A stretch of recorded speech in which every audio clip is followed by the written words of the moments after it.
दोस्तों, हिमालय की पहाड़ियों में एक ऋषि रहा करते थे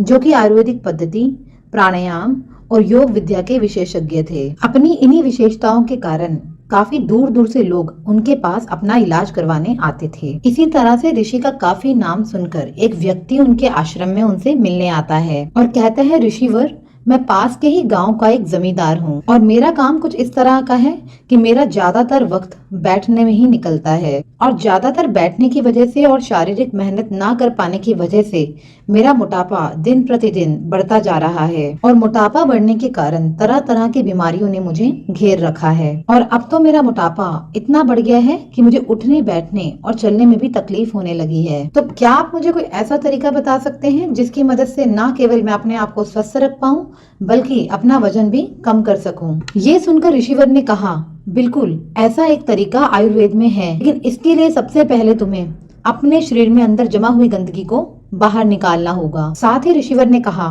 जैसे ही तुम्हारे शरीर में अंदर जमा हुई गंदगी बाहर निकलने लगेगी और तुम्हारा शरीर अंदर से साफ हो जाएगा तो धीरे धीरे तुम्हारा वजन अपने आप ही कम होना शुरू हो जाएगा। वजन कम करने से वजन से जुड़ी हुई बीमारियां अपने आप ही शरीर से भागने लगेंगी। इसके बाद ऋषिवर ने कहा, शरीर को अंदर से किस तरह से साफ करना है ये जानने से पहले तुम्हारा ये जानना बहुत जरूरी है कि जब कोई व्यक्ति खाना खाता है तो उस खाने का शरीर में जाकर होता क्या है। सबसे पहले खाना हमारे पेट में जाता है जहाँ पे वो छोटे छोटे टुकड़ों में टूट जाता है और उसके बाद वो जाता है हमारी छोटी आंत में जहाँ पर भोजन से मिलने वाली जरूरी चीजें हमारा शरीर अवशोषित कर लेता है और फिर बड़ी आंत से होता हुआ वो हमारे शरीर से बाहर निकल जाता है। लेकिन क्या हर तरह के भोजन को इस चक्र को पूरा करने में एक तरह का समय लगता है? बिल्कुल नहीं। इस पूरे चक्र को पूरा करने में फलों को लगते हैं 3 घंटे, 1 घंटा पेट में, 1 घंटा छोटी आंत में और 1 घंटा बड़ी आंत। और इसी अनुपात में सब्जियों को लगते हैं 6 घंटे और अनाज जैसे कि दालें, चावल और गेहूं को ये चक्र पूरा करने में लगते हैं लगभग 18 घंटे। इसका अर्थ ये हुआ कि जिस भोजन में सबसे कम पानी होता है उस भोजन को शरीर से बाहर निकलने में सबसे ज्यादा समय लगता है। ये सब सुनकर जमींदार बहुत हैरान हो जाता है और ऋषिवर से कहता है, हे ऋषिवर, अगर भोजन को पचने में इतना समय लगता है तो मैं तो दिन में कम से कम 4 से 5 बार भोजन करता हूँ। और ये सुनकर ऋषि ने कहा कि यही तो तुम्हारी सबसे बड़ी गलती है कि पहले वाला खाना पचा नहीं और तुमने खा लिया दूसरा खाना। परिणाम स्वरूप पहले वाला खाना बिना पचे या अधपची स्टेट में ही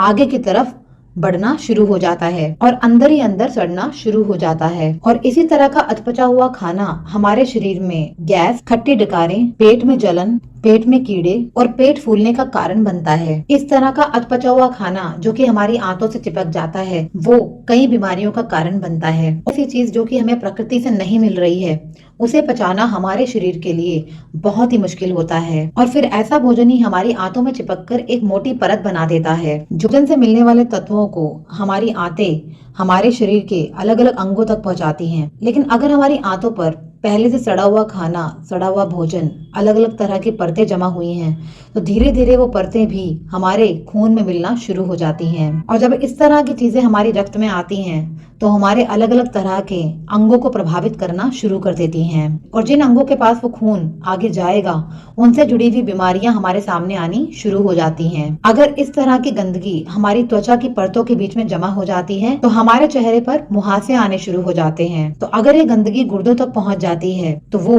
पथरी के रूप में सामने आ सकती है और हमारी हड्डियों तक पहुंचने पर किसी न किसी तरह की हड्डियों की बीमारी के रूप में सामने आ सकती है। इसी तरह से अगर तुम्हें अपना वजन कम करना है, अपना वजन घटाना है तो सबसे पहले इस गंदगी को अपने शरीर से बाहर निकालना होगा और अपने शरीर को अंदर से साफ करना होगा। अगर इस तरह की गंदगी हमारी आंतों में मोटी परत बना लेती है तो हम उसे कहते हैं कब्ज का होना। तभी आयुर्वेद में कहा जाता है कि पेट से ही हर समस्या, हर बीमारी की शुरुआत होती है। तो यहाँ पे सारी बातों का अर्थ ये है कि ये गंदगी ही सारी बीमारियों की जड़ है। तो आयुर्वेद के अनुसार अगर हम इस गंदगी को शरीर से बाहर निकाल दें तो अपनी काफी सारी बीमारियों को हम खुद ब खुद खत्म कर सकते हैं। ये सब सुन के जमींदार ने ऋषिवर से कहा कि हे ऋषिवर, अब आप मुझे बताएं कि शरीर को अंदर से किस तरह से साफ करना है। इसके बाद ऋषिवर ने कहा, शरीर को अंदर से साफ करने के लिए सबसे पहली चीज जो तुम्हें करनी है वो है 16 घंटे का उपवास। ऋषिवर ने कहा, जो शक्ति, जो प्राण ऊर्जा हमारे शरीर को अंदर से साफ करेगी,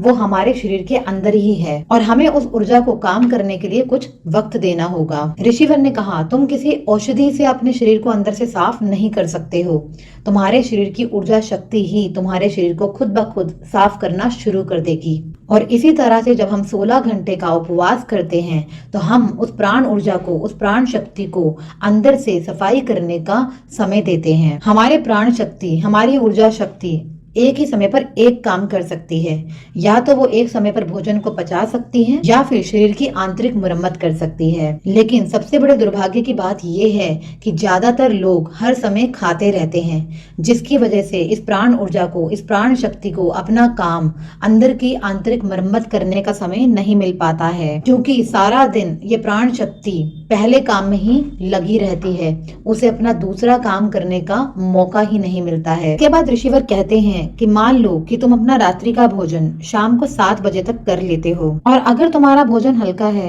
तो वो रात को 3 बजे तक आसानी से पच जाएगा और उसके बाद 3 बजे से लेकर 11 बजे तक यानी कि कुल 8 घंटे हो जाते हैं और ये 8 घंटे तुम्हारी प्राण शक्ति को बिल्कुल खाली मिलेंगे और तुम सोच भी नहीं सकते हो कि इन 8 घंटों में तुम्हारी प्राण शक्ति क्या क्या कर सकती है। इन 8 घंटों में ना केवल वो तुम्हारे शरीर की आंतरिक मरम्मत करेगी बल्कि तुम्हारे शरीर में से गंदगी के एक एक कण को बाहर निकालना शुरू कर देगी। अगर तुम इन 8 घंटों के नियम का पालन करते हो तो 30 दिन में हो जाते हैं 240 घंटे और एक साल में समय बढ़कर हो जाएगा 2880 घंटे, यानी कि तुम एक साल में अपनी प्राण शक्ति को 2880 घंटे का समय दे रहे हो अंदर से आंतरिक सफाई करने का। इसके बाद ऋषिवर ने कहा कि अगर तुम शुरुआत में 16 घंटे का उपवास नहीं रख सकते हो तो तुम 14 घंटे से या फिर 12 घंटे से शुरुआत कर सकते हो। और भी तरीके हैं जिनकी मदद से तुम आसानी से अपने शरीर की गंदगी बाहर निकाल सकते हो, जैसे कि हफ्ते में 3 बार गर्म तेल से